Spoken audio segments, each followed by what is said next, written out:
My ex's family tried to destroy me. I fought back. I honestly think my ex's family held a funeral for me without a body. Not literally, but it felt like it the day a small brown box showed up on my doorstep with his mother's handwriting on top. Inside was a stack of photos from the last 10 years: birthdays, Christmases, the lake house, family barbecues. And in every single one, my face had been carefully cut out, not ripped, not scribbled over, neatly, precisely removed, like someone had sat down with scissors and decided I was a mistake that needed editing. No note, no explanation, just a shoebox of proof that I had existed in their story once and a clear message that I didn't anymore.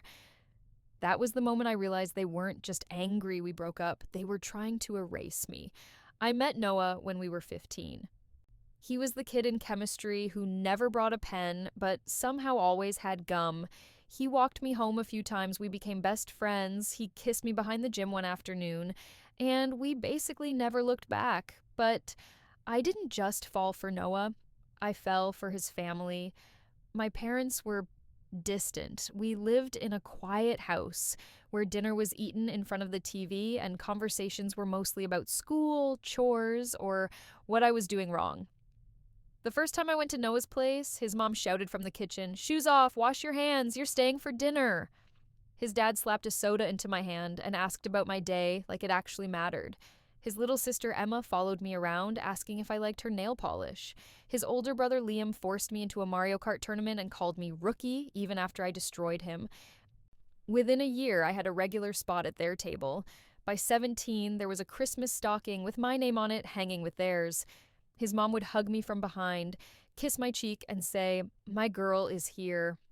I didn't get that at home. I didn't just date Noah. I attached myself to that whole loud, messy, affectionate family like a stray they decided to keep. We did long distance for part of college, graduated, and came back to our hometown. I got a job in marketing. He started working full time at his dad's hardware business, and we moved into a small apartment together.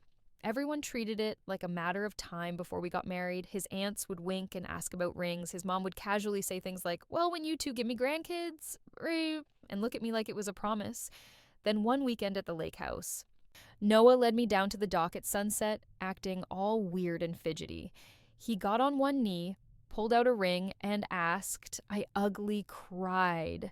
Said yes. He slipped it on my finger, and his family burst out of the house, pretending they just arrived.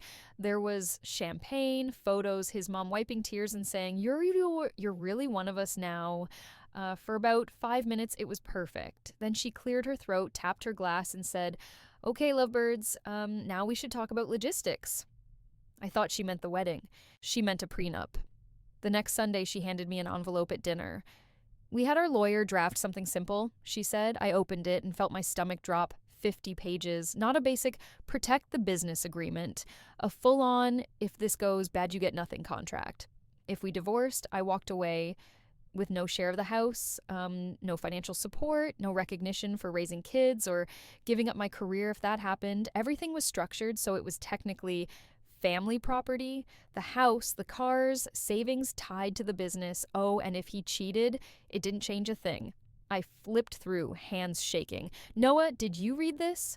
He shifted in his seat. "Yeah, babe, it's just standard. You know how my parents are. They've worked hard. They just want to protect what they built." His dad nodded. "Nothing personal. It's about the family." His mom smiled at me. "If you really love each other, a piece of paper won't matter." I swallowed. "I don't mind a prenup, but I want my own lawyer to look at it." The whole energy at the table shifted. His mom's smile went thin. "Liam's wife signed hers right away," she said. "She told us, 'I'm marrying him, not his money.'" I thought that was such a mature way to see it. Liam's wife, Claire, looked up from her phone and gave me this tiny smirk like she'd won something. From then on, everything became a test. I was failing. If I stayed late at work, his mom would say, "Careful, sweetie, don't let your career make you forget your real priorities." When I mentioned wanting to keep my job after we had kids, his dad joked, "You think you'll have time for that and a family?" and laughed like it was cute. When I said again I wasn't signing until a lawyer reviewed it, his mom sighed and muttered just loud enough, "Some people really do only think of themselves." They started talking about the family like it was a gated club and I was trying to sneak in. The girl who used to squeeze my hand and call me her daughter was suddenly looking at me like I was a threat to their bank accounts. Noah and I fought more and more, mostly about wedding costs and his parents' involvement. He kept saying, "They're just being careful," and I kept saying, "Oh, I'm not trying to rob anyone," and nothing changed. Then came the night Emma showed up. It was a Friday. Noah and I had argued earlier, and he went to his parents' house to cool off. I stayed home, trying not to spiral. At around 9, my phone buzzed. Emma texted, "Can I come over?" "It's about you and Noah." She arrived 10 minutes later, eyes red, clutching her phone. "Please don't freak out," she said, already crying, and shoved the screen into my hands. It was Instagram DMs. My profile picture, my username, and a string of messages that made my blood run cold. "You looked really good at work today." "Fiancé is out of town. We should grab a drink alone." "He's so clueless. We hooked up and he didn't notice, LOL." The other account was a guy from my office, someone I barely talked to. The messages looked disturbingly real, same emojis I use, same typing style. I felt sick. "I didn't write this," I said. "Emma, I swear. On my life, I didn't," she sobbed. "They all saw it. Noah showed Mom and Dad. Mom said she always knew something was off. Noah's been freaking out all day." I stared at the screen, my heartbeat pounding in my ears. Claire's face flashed through my mind. She worked in social media. She'd shown us fake DM generators before. She'd joked about how easy it was to make receipts.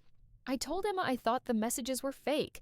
She looked torn but said, "I don't know what to believe, but I felt like you should see." The next morning, I drove straight to Noah's parents' house. I had a whole speech rehearsed about apps and screenshots and how I could prove it wasn't me. I rang the doorbell. His dad opened the door, just wide enough to step into the frame. His expression was stone. "We're done here," he said. I blinked. "What?" "No, I need to talk to Noah. The messages are fake. I can explain." He cut me off. "We saw the proof. You cheated on my son, then lied about it. The wedding is off." I tried to look past him. Over his shoulder, I saw Noah on the stairs, eyes red and hollow. His mom sat at the dining table, clutching a tissue like she was in a soap opera. Claire stood near the kitchen, arms folded, watching. "Noah," I begged, "look at me.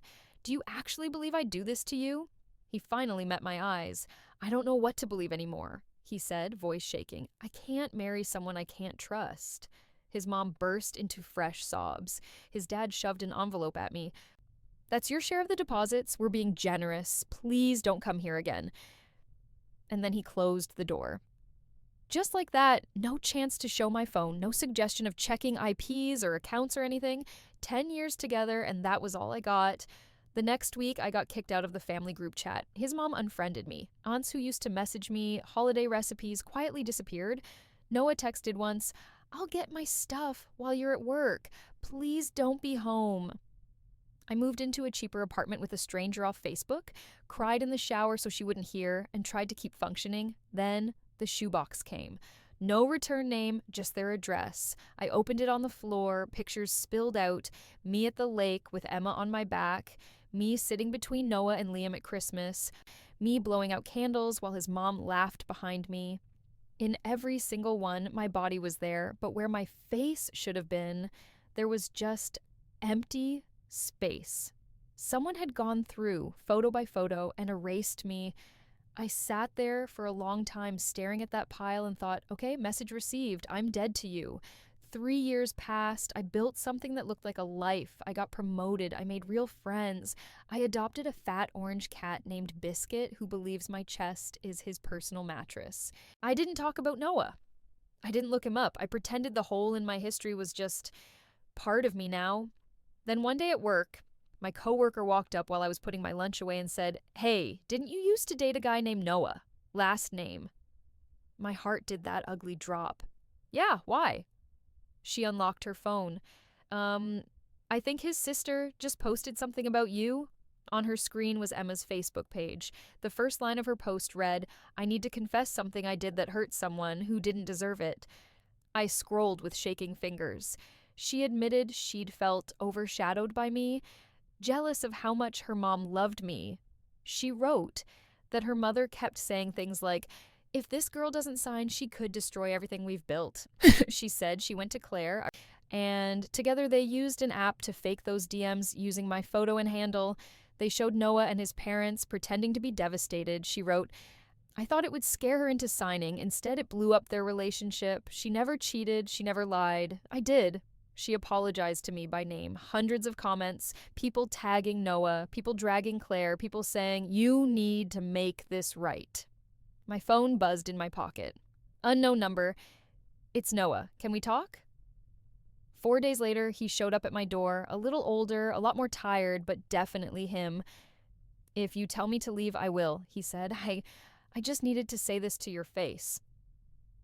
I let him in, because apparently I enjoy emotional damage. He looked around my living room at Biscuit, staring at him like he owed rent, and almost smiled. Then he said, you didn't cheat. I know that now. I should have known it then. I was a coward. He told me Emma had confessed months ago, privately first, then publicly. He told me about the fights, how his dad exploded at his mom and Claire, how everything they'd tried to protect cracked anyway. His mom had apparently been trying to get my email to send a long apology. I didn't want her to reach you first, he said. You deserve to hear it from me without her spin. I believed them because it was easier than standing up to my own family. I didn't even ask you. I just let them cut you out and pretended it was your fault. I am so sorry. I looked at him and said, you didn't just let them cut me out, Noah. You helped. You shut the door. He nodded, eyes wet. I know. I'll regret that forever. I don't expect you to forgive me. I'm not here to ask you to come back. I just needed you to know you were never the villain in this story. I thought about the shoebox, about the nights I cried, wondering how they turned on me that fast. I don't forgive you, I said. I don't forgive your mom. I might forgive Emma someday if she sends an apology to me instead of Facebook. But I've built a life without you. Letting you back in feels like inviting a tornado into a house I just finished rebuilding, he swallowed. Then don't, he said. Lock the door.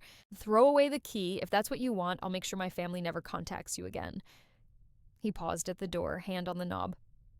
For what it's worth, I kept one picture, the first one of us. I couldn't cut your face out of that.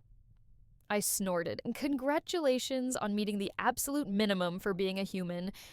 He smiled, sad and soft. Yeah, I know. Then he left, so here I am, alive somehow. They tried to erase me from their story, but they can't erase mine. I'm the one holding the pen now. I get to decide who stays cropped out, and honestly, I'm still torn. If you were me, would you let any of them back in, even a little? Or once a family cuts you out completely, are they gone for good?